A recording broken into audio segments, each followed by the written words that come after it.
Hi everyone, welcome back to my channel. I am Miss Dhanusha. I chat about self-care for millennial women who are 9-to-5ers, content creators who have side hustles. If you're new to my channel, I hope you subscribe and welcome to the family. And if you're a returning subscriber, thank you so much for clicking on this video. Today I'm sharing 5 financial habits that have helped me on my pursuit of financial well-being. So there are 8 dimensions to wellness. I'm going to share it on the screen. It is physical, intellectual, social, emotional, occupational, financial, spiritual, and environmental. Yes, there's quite a bit. We need all of this to be in good order for us to be well. Today I've actually partnered with Frank to bring this video to you, but I'm going to chat more about them later on. But before I get into it, I just wanted to chat about money mindset.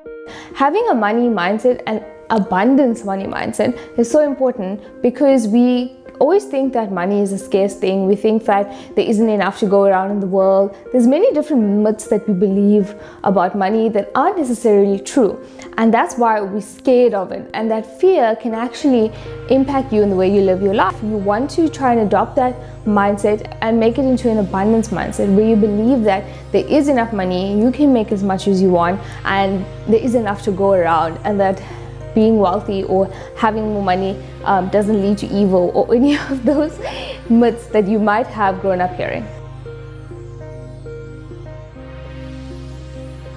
So I wanted to just get into number one. Number one for me was looking at where I actually spend my money. What is my wants and what are my needs? Going back and looking at my statements, seeing where I'm actually spending so that I can use that information to draw up a budget that I can apply. Also analyzing how much I have in terms of my debt, my assets, liabilities, and all of that as well. If you don't know what you're actually spending on, then it's really hard to draw up a budget. You kind of need to know what your habits are. When do you spend? What do you spend on? Are those things like things that you need, or is it things that you want? And is that good for you, or is there some ways that you can save some money? Because we want to save for our future. And once you know what you're spending on, you can work with those figures to do the next thing. Okay, tip number 2 is to set your financial goals. Just like setting other goals like I do in my monthly planning sessions, go check that out if you haven't. Then you also have to set your financial goals. I think it's really important because at the end of the day, you know where you want to be in 5 years, 10 years, or even just next year. When you set those goals, you'll have something to work towards. It will help you to stay on track with your budget, your savings, and your investments. I really think that once I started setting financial goals, I actually kept to it because we all do have a tendency to go and shop overboard sometimes when we have extra money.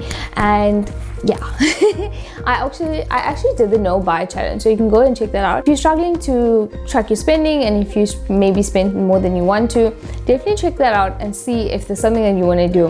What you can do is set your financial goals for the next 6 months, for the next year, and the next 5 years, and then that will help you to be on track. Number 3 is creating a budget. Now, creating a budget is something that will be useful in the long run and now. So you can look at what you have for your expenses and your current income, and you're basically going to subtract your expenses from your income to see how much you're going to have left. And then maybe you can use that to have a budget for the extra stuff that you kind of want, like Uber Eats once a month or twice a month, or sneakers, or whatever it is that you want. Budget for it. And if you don't have that, then plan to save for that item. Create a wish list of things that you want and budget for those things. Okay, so let's chat about Frank. Frank is an award-winning investment app that doesn't require any minimum amounts to start investing. Yes, you can actually start investing from R1. It was built by 2 South Africans that saw a gap in the market. They had realized that only 6% of South Africans can live their normal lifestyle after retirement, which is a very low number. And also 40% of South Africans don't have any formal investments. So they wanted to make it easy for South Africans to start investing today and building towards a better future.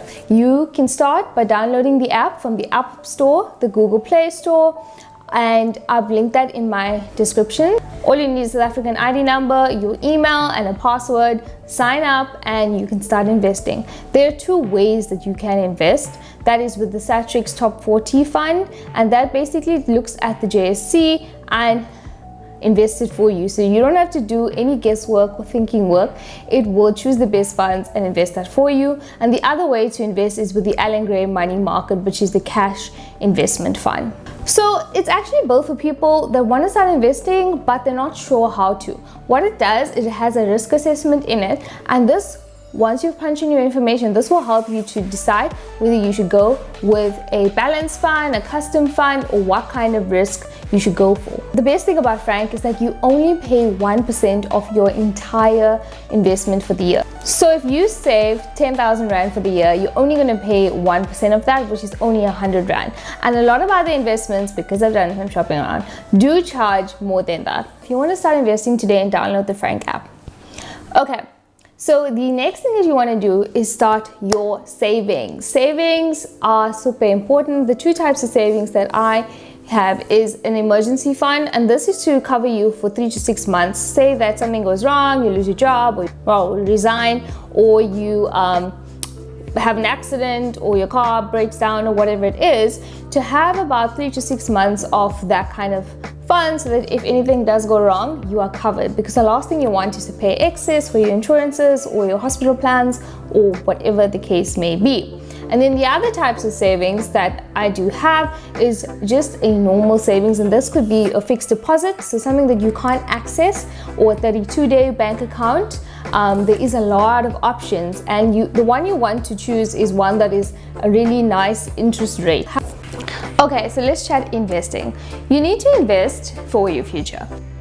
The point to investing is that you can grow your money. Instead of your money just being in a savings account for a long time, you can actually grow that, and that can help you in your future.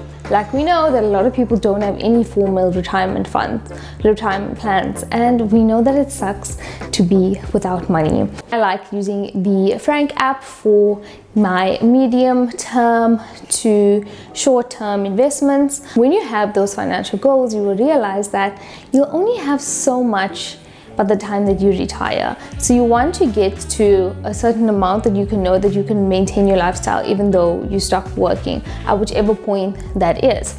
So investing is really important, not just for you, but for your dependents, for your family, and your estate. So if you're somebody who really doesn't know where to look, or you don't know where to start, then look at the Frank app, because it really makes it easy for you. You can start with even 1 Rand or 2 Rand. You can start with 10 Rand. It really doesn't matter, because there is no minimum fees, and you can see it growing. So if you want to know more about money, and if you are intrigued by this conversation, then go and watch my review on the book You're Not Broke, You're Pretty Rich. That book really helped me to develop better money habits, and it has really changed my life.